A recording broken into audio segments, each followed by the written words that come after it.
All right, I'm on submarine. It's Mdylfb against Ice Wolf. It's Biran, isn't it? Biran. Who is Biran? Is that Kieran? Kieran, I think. Is it? I think it might be. And Mdylfb. Is that Maddie Mdylfb? I feel it might be. I don't actually. I'm not sure. No, I'm not sure. Anyway, whoever these players are is by the by. For our purposes, they are Ice Wolf and Mdylfb. And let's see what they're going to be breaking out. Mdylfb as our Terran here up in the top left, and Ice Wolf down in the bottom right. Opening with, I'm happy to say, a pylon and a gateway, because that's what you open with. Likewise, on the other side of the map, Mdylfb opening with supply depot into barracks with a fairly quick gas coming up as well, and I don't mind this at all. It's pleasing to see some recognisable StarCraft builds. It's very quick Zealot, and the side core going down as well. So what's pretty common amongst Protoss players is you start the Zealot in case a Reaper shows up, and you cancel it if the Reaper doesn't show. There's no Reaper has been rushed out here, so no Reaper is going to come. The worker's going to be able to pop up and have a quick look, and it gets shut down. But the worker knows that there are a couple of Marines out, so knows that there's a wall, knows something. Knows that there isn't an expo, for example, that his opponent hasn't gone for a very fast command center. So that's still useful. Side core is finished up, but there's no sign of an expo here, and I'm not sure why. There's a lot of minerals in the bank for Ice Wolf, yeah, this worker's come down, but it hasn't actually placed the Nexus yet, so it's quite a lit Nexus going down. There was certainly enough money for that a long time ago. Could really do with getting something like a Stalker out. Zealots don't really do that well against Marines until such times as they've got charge upgrade. So Stim being researched first here. Normally if you research Stim, that's indicative of some sort of aggressive drop timing typically, but there's no factory and there's no starport, and of course you do have to build a factory before you can build a starport, so a drop is a long way off. So I don't think it is that. I think that's just he wants both those upgrades and hasn't really over worried about which order he gets them. Just chuck them both in the queue, and that's fine. Many times I have critiqued on the channel here about Terrans not getting this combat shield upgrade. So you know, it pleases me to see that being upgraded. It's so important. Yeah, so a Stalker going to come out, still pumping those Zealots, and if you are going to commit to those Zealots, I'd love to see a Twilight console so that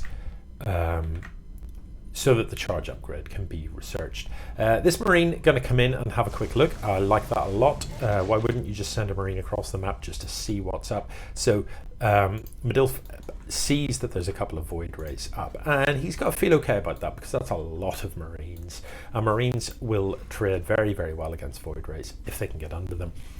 With the Stim upgrade, of course, that really helps them do that. What I'd like to see is Mdylfb actually build in workers out of both command centers, you know, just open the gates here and have this command center rallied down to these minerals, so that you can saturate this all the quicker. And if you're going to commit to these Marines, you're going to need to throw down a couple more racks as well.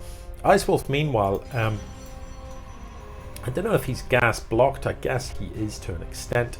Only mining 2 gas from there, and has kind of fluffed the gas setup here with loads of workers in this one and none in this one. So not really able to afford the Void Ray production as much as he would like, and actually building up a lot of mineral bank.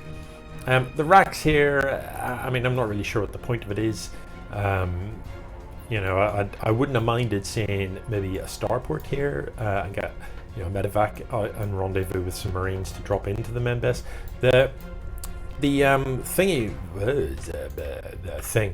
observer has of course seen this, and I'm not really sure why Ice Wolf isn't just moving down here to kill it, because the observer, you know, pull it back and just check. There's nothing here to defend this. There's one Marine, you know, so he can just come down here and kill this. I'm not really sure what the idea behind this was. Whatever it was, it definitely hasn't worked. It's a bit late for a proxy barracks. I just don't see the advantage to this at all. But look how many Marines there are. That is a horrendous amount of Marines, and you sort of feel that if Mdylfb A clicks those Marines across the map right now, he just wins. He just straight up wins. If we look at the upgrades, those are 1-1 with combat shield and stim. Yeah, I was about to talk about that stim upgrade. Makes the Marines move faster, makes them shoot faster. So Void Rays are surprisingly quick, and it can be hard to get your Marines into position underneath them. They outrange the Marines. So that stim upgrade can really help you do that. Oh, this is unfortunate. The move outs are happening simultaneously. Look how many Marines this is. Now, if the Void Rays are within vision range, they're going to melt to these Marines pretty quickly. The Void Rays are actually in a great position here because you can see that the Marines, an awful lot of them didn't quite have the range to shoot them. But in the end, it all gets cleaned up. The DPS from that many Marines is so brutal. And with the stim button being hit, it's really easy to get those Marines into position underneath the voids and just slay everything. So these Marines are just unstoppable here. Against large quantities of Marines like this, you need splash damage. And to be fair, Protoss are not short of splash damage generally. You know, this big Marine builds like this just make Protoss Air seem pointless, to be honest, unless it's very well microed. Yeah, you've got to have splash damage. So we're talking about Storm from Templar. We're talking about Colossus ideally with the range upgrade, but even without this, they still do the same amount of damage. You just possibly need to micro them a bit more effectively. Alternatively, even disruptors can be useful against that. Other than that, it's pretty hard to fight if you don't have some sort of splash damage. Marines have very high DPS. Anyway, that's it. GG.